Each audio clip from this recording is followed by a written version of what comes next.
এটার থেকে অনেক কম পাচ্ছে, অনেক কম পাচ্ছে। তার 50-এর উপরে পালি চাষির মানে লস যায় না, আর 50-এর উপরে যদি 60 বিক্রি করে তাহলে চাষির টাকা আসে। আমার ভান্ডার থেকে আব্দুল রাজ্জাক খানের সাথে যুক্ত হচ্ছে।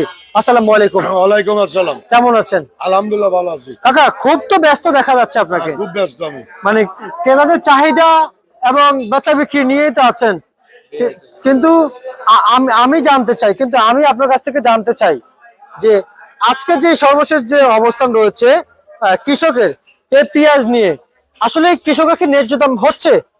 ন্যায্য দাম কোথায় আসবে? ন্যায্য দাম 50-এর উপরে বিক্রি করলে ন্যায্য দাম আসবে। ন্যায্য দাম আসবে, তার আগে আসবে না।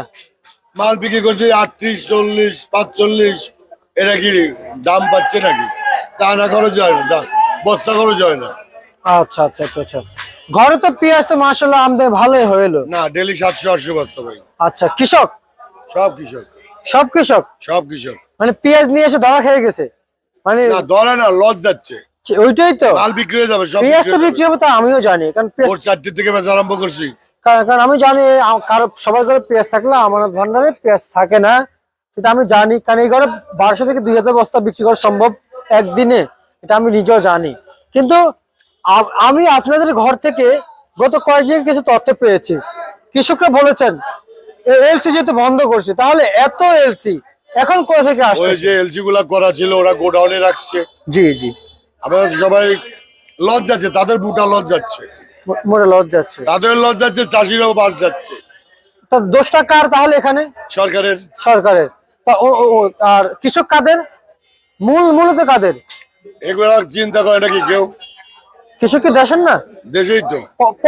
পরে জনগণের সাথে এই সময় তো যারা এলসি দিছে এরা কি বলবে? এরা কি ভাত খায়? আমার মনে হতো ভাত খায় না। এ তো চাষির ছেলে না, কৃষকের ছেলে না। যারা এলসি দিছে এরা বাংলাদেশের বাসিন্দা নাকি? বাংলাদেশের নাগরিক হলে তো চিন্তা ভাবনা করতো, চাষির দিক তাকাতো। আমাদের কাছে তথ্য আছে ভাই, সাবেক প্রধানমন্ত্রী শেখ হাসিনা থাকাকালীন আমরা শুনতে পেয়েছি যে ডিসেম্বরে এলসি বন্ধ থাকে, আর এই বছর ডিসেম্বরে এলসি দেয় নাই, এলসি মানে চালু করেছে। যখন এলসি দেওয়ার দরকার ছিল তখন এলসি দেয় নাই। যখন মুড়ি কাটা আরম্ভ হলো তার 1 মাস আগে বা 20 দিন আগে দিলে, পরে 1 সপ্তাহের জন্য দিলে বাজার তখনই নিয়ন্ত্রণে আসতো। আচ্ছা, একটু জানতে চাইবো আপনার কাছ থেকে, সবশেষ আপনি এই ব্যবসার সাথে জড়িত আছেন কতদিন? প্রায় 37 বছর। 37 বছর। আপনার অভিজ্ঞতা কি বলছে যে সাবেক যে? অভিজ্ঞতা নাই বলে চলে। নাই বলে চলে, কোনো মতে নাই। 12 বছর মাস্টার গেলে গাদা হয়ে যায়। আচ্ছা, একটু জানতে চাইবো, যেহেতু আপনি 37 বছর জড়িত আছেন, কিন্তু যে সাবেক যে প্রধানমন্ত্রী ছিল এবং রাজনীতির কথা কই লাভ নাই, সাবেক প্রধানমন্ত্রীর কথা বললে তুমি ফ্যাসিস্ট হয়ে যাবা। না না, ওনার আমলে আপনারা তো ব্যবসায়িক, ওনার আমলে আর এই এখন যারা উনি এই সময় কোনোদিন এলসি দেয় নাই। দেয় নাই, উনি কোনো সময় এই সময় এলসি দেয় নাই। কৃষকের দিকে নজর ছিল। তাহলে কোন সময় এলসি দিত? যখন বাজার নিয়ন্ত্রণের বাইরে যেত তখন দিত। তখন দিত, এর আগে দিত না। আর আমাদের যে এখন যে সরকার রয়েছেন ওনারা, কিংবা ইনারা তো সরকার হলো তত্ত্বাবধায়ক সরকার। এরা কি এরা কেয়ারটেকার সরকার। নির্বাচিত সরকার হলে তার কাছে বলা যাবে। এরা সুযোগ সন্ধানী, আগের গুছায় চলে যাচ্ছে। আচ্ছা আচ্ছা আচ্ছা আচ্ছা, তা সেখানে আজকে মুড়ি কাটা পেঁয়াজ কত বিক্রি চলছে? আমি উপরে 45 বেচে নিচে 38 বিক্রি করছি। নিচে 38 বিক্রি করেছেন, কিন্তু আপনার ভাষা আর আমাদের কৃষক ভাইদের ভাষা তো মিলছে না কাকা। কেমন করে? যেমন কৃষক ভাইরা আজকে 38-42 এর উপর বাজার উঠতেছে না, আমার কাছে বললো। এই যে আমার লিস্ট আছে না? আছে, এই যে 44, 44, 45, এই যে 45 না? এই যে তারিখ। আচ্ছা আচ্ছা আচ্ছা আচ্ছা, বুঝতে পারছি। তো সেখানে আমি একটু জানতে চাই আপনার কাছ থেকে, এই যে ওনারা যে 2-3 সবসময় কমে বলে, বিক্রি করছি ভোর 6টা, 4টে, 4:30। আচ্ছা, এই গাড়ি তো পরে আসছে। এগুলো দিনের বেলা পেঁয়াজ, রাতের বেলা রাতে বিক্রি হয়ে যায়, বুঝতে পারছি। কিন্তু যে ঝুম বিক্রি করে পরে সবার আগে যারা বিক্রি করে তাদের সাথে কেউ পারে না। আমার 5 টাকা 6 টাকা কম। আচ্ছা, আমার 40, 39, 38 এরকম বেচা লাগবে। আমি যদি আপনার ঘরটা একটু ঘুরেই দেখাই, এই যে বেচা বিক্রি চলছে, ওই মুড়িটা বিক্রি করা তো। আচ্ছা আচ্ছা, ওই আমার কাছে 40টা বেচছি। ওই যে দেখি কোনটা, এই যে আঙুলেরটা। আচ্ছা আচ্ছা আচ্ছা আচ্ছা, এই যে বেচা বিক্রি চলছে, এদিকে 40, 41, 42, 38 এরকম বেচা কিনা হচ্ছে। আচ্ছা, ক্যামেরাতে দেখতে পাচ্ছি কৃষকের টাকা হিসাব চলছে, তাই না? এদিকে ওনারা কি কৃষক? সব সব সব কৃষক, কিন্তু এক একজনের চেহারা অবস্থা চিন্তার ভাঁজ পড়েছে একজন। চিন্তা তো বাদ থাকবে। দেখেন কি অবস্থা। এর মাল বিক্রি হয় না ওই যে।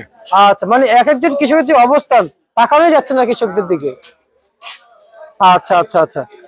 এবং আমরা যদি বলি বর্তমান যে বাজার রয়েছে কৃষকের, যে অরিজিনাল যে ন্যায্য বাজার রয়েছে, সেই ন্যায্য বাজারে ন্যায্য বাজার থেকে অনেক কম পাচ্ছে। অনেক কম পাচ্ছে। তার ন্যায্য 50-এর উপরে পালি চাষির মানে লস যায় না।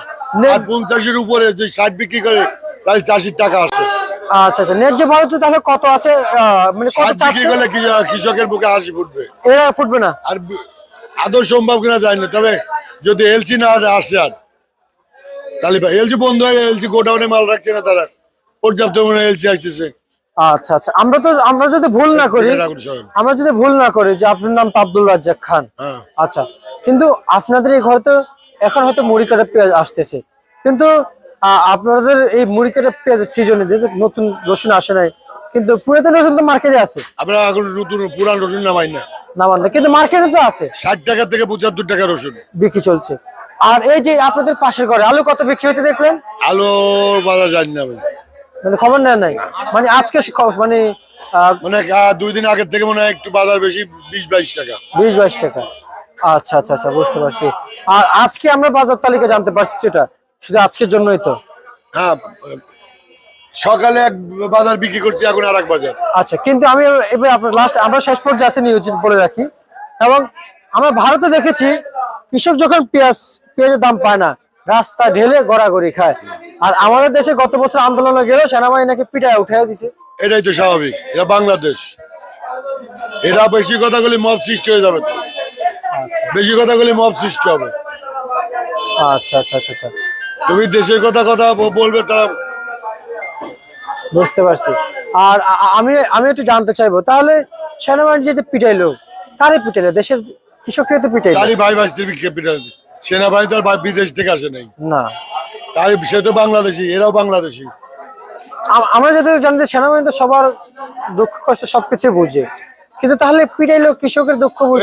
এটা আমার বলার, আমি অত দূর যেতে পারবো না। ও আমি রাজনীতি, আমার ব্যবসার কথা বলে আমি আছি। সেনাবাহিনী কার পিটাইলো না পিটাইলো, না, কৃষক তো আপনাদের, আর কৃষক আমি এখন বলে তো আমি অ্যারেস্ট হয়ে যাবো। আচ্ছা আচ্ছা আচ্ছা আচ্ছা, বুঝতে পারছি। আমি রাজনীতিতে যাবো না, তাই আমি ব্যবসা নীতি করি। তা তো অবশ্যই, কিন্তু তারা কি করতেছে ওটা তাদের ব্যাপার, কিন্তু এটা আমার ব্যাপার, আমার ব্যবসার ব্যাপার।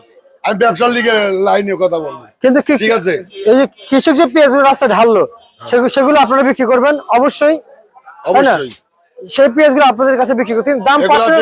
দেশের লোক দেখে না, কে কি করতেছে কি না করছে, দেশের লোক দেখে না। অবশ্যই দেখে, কিন্তু কার্যকারিতা হচ্ছে না। তাহলে আচ্ছা, দিন শেষে কৃষককে ঠকাই গেল। আজীবন কৃষকের ঠকাবে, আজীবন নির্যাতিত কৃষক আজীবন। এই যে 54 বছর পার হইলো, আরো 54 বছর গেলে কৃষক নির্যাতিত হবে, মানে উন্নত হবে না। এই আসবে তারই আখের গুছাবে। আচ্ছা আচ্ছা, মানে কি? নির্বাচনের আগে কৃষকের দাম আছে, নির্বাচনের পরে কেউ কারো গোনে না। আচ্ছা আচ্ছা আচ্ছা, বুঝতে পারছি। আব্দুল রাজ্জাক খান, আমরা আপনাকে ধন্যবাদ জানাচ্ছি। আমি যদি ওই পদে ওই চেয়ারে বসি, আমি ওই রকমই করবো। আমি বাঙালি, আচ্ছা আচ্ছা, বাঙালি রক্তই আলাদা। বুঝতে পারছি। মানে আপনার কথা দ্বারা যে নির্বাচনের আগে যে লঙ্কা যায় সেই রাবণ হয়ে যায়। বুঝতে পারছি। ঠিক আছে, আমরা আপনাকে ধন্যবাদ জানাচ্ছি। তোমাকে অনেক